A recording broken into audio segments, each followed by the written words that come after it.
Okay, let's be real for a second. We all have them. Those songs, the ones we maybe wouldn't shout from the rooftops about loving, the ones we blast in the shower or belt out solo in the car. Ah, yes, those guilty pleasures, the sonic indulgences that perhaps wouldn't make it onto our carefully curated public playlists. Exactly. But today, we're going to put on our metaphorical thinking caps and really overthink one of these musical gems. We're donning our tweed jackets, adjusting our spectacles, and preparing for some serious scholarly scrutiny. Today on PhD Lyrics, it's APT by Rosé and Bruno Mars. On surface, pure pop candy.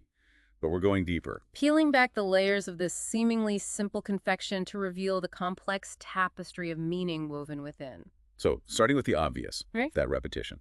A saive, cho, turn, to. Even if you don't speak Korean, it gets stuck in your head. It's like an incantation, a sonic mantra that lodges itself firmly in the listener's subconscious. Right, and it makes you wonder, what is it about this apartment that's so compelling? Is it just a place, or is it something more? Well, on one level, it could be interpreted as a yearning for domesticity, that classic desire for a shared space, that nesting instinct. Right, building a home together. But then you have the music video, where Rosé is all alone in this super luxe apartment. Ah, yes, a fascinating juxtaposition.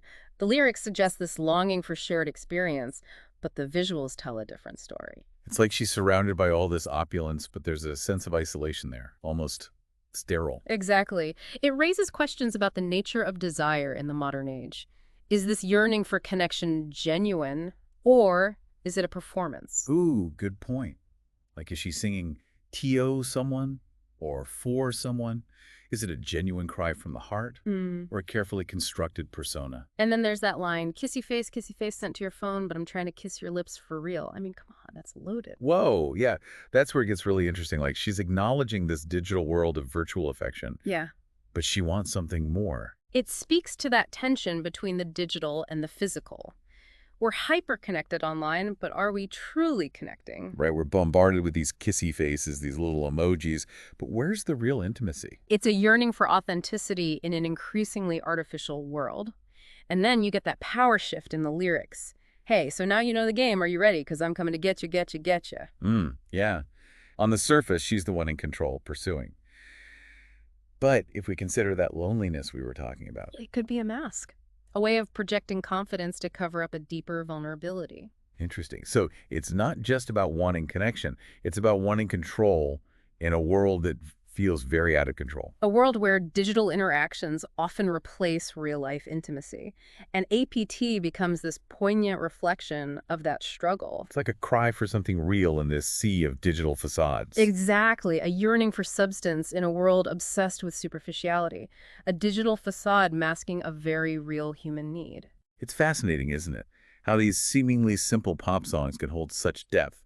But we haven't even touched on the whole Rosé and Bruno Mars collaboration aspect of this. Yeah. Like, what does that bring to the table? Ah, yes, the blending of East and West. Korean pop princess meets American smooth operator. It's a potent combination. It really is.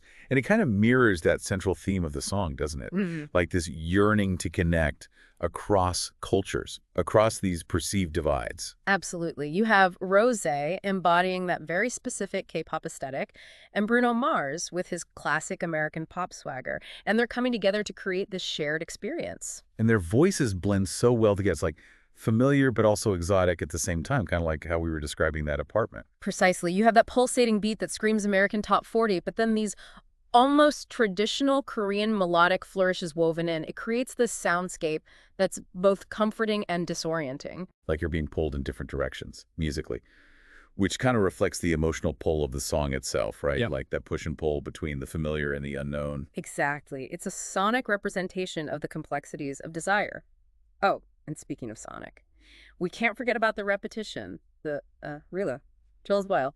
It's a masterclass in earworm creation. It's like it takes up residence in your brain and just refuses to pay rent. Why is that? Like, what's the science behind this earworm phenomenon? Well, you see, the human brain is wired to seek out patterns. We crave order amidst chaos. And repetition, especially paired with a catchy melody, it plays right into that. So it's like this sonic loop that we just can't resist. Precisely. The repetition of apartment combined with that infectious beat and those melodic hooks, it creates this neural feedback loop that just keeps playing on repeat in your head. Like a sonic Ouroboros. I love that. Yeah. But is it manipulative? Like, are we being brainwashed by these pop earworms? That's a question for the ages. But I'd argue that it's not about malicious intent. It's more about tapping into something very fundamental about the human experience. That desire for pattern, for repetition, for the comfort of the familiar. So it's like APT becomes this sonic safe space, a refuge from the chaos of the world. Exactly. A sonic womb, if you will, where you can just surrender to the repetition and let it wash over you. But we can't stay in this sonic cocoon forever. There are other layers to this onion. Yeah, we've only just scratched the surface. So many depths yet to be plumbed. But sadly, time is a cruel mistress. Yeah. Yeah, I guess we have to move on at some point. But before we do, can we try to, like, sum up what we've learned about APT? Like, what's the big takeaway here? Yes, let's synthesize our findings, as it were.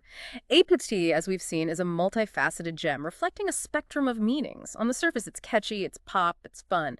But beneath that surface, well, it's a whole different story. It's like it sneaks up on you. You think it's just this fluffy pop song, but then, bam, it hits you with these deep existential themes. Exactly. APT is, in essence, a commentary on the human condition in our digital age. We're hyper-connected, yet we feel isolated.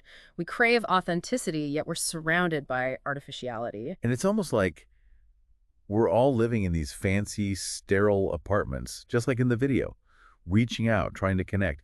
But it's all through screens and filters and emojis. A poignant observation. We're all sending out those virtual kissy faces. But where is the genuine intimacy? Where is the real connection? It's almost heartbreaking, right? Because we're all yearning for it, but we're stuck in this digital wasteland. Yes, but perhaps APT itself offers a glimmer of hope. The song, even with its melancholic undertones, is a form of connection, a shared experience that transcends language and cultural boundaries. It's like, even though the lyrics are about longing and isolation, the act of listening to this song together, it kind of brings us together. There's something really powerful about that. Precisely. And then you have this collaboration between Rosé and Bruno Mars. It's like a musical bridge between East and West, a testament to the unifying power of music. It's not just a catchy tune. It's a symbol of our shared desire for connection, for something real in this increasingly virtual world. And let's not forget the power of repetition. That I think it's hit. it gets under your skin. It reminds you that we're all in this together. We're all susceptible to the same sonic enchantments. We're all wired to crave those patterns, those familiar sounds, and in a way, that shared experience. Yeah. It's comforting. Indeed. So, in the end, APT is more than just a song. It's an experience. It takes us on a journey from the superficiality of the party scene to the depths of the human psyche. It's a reminder that even in a world that often feels chaotic and isolating, there's still beauty, there's still meaning, there's still hope. Brilliantly articulated. And on that note, we must bid farewell to our listeners, but we hope this analysis has sparked some deeper thinking about the music you thought you knew. Go forth and overthink your favorite pop songs. You never know what hidden depths you might uncover. And if you enjoyed our little deep dive into APT, well, Do give us a like, subscribe, and tell your fellow intellectual music enthusiasts about PhD lyrics. until next time, may your playlists be thought-provoking and your earworms be intellectually stimulating.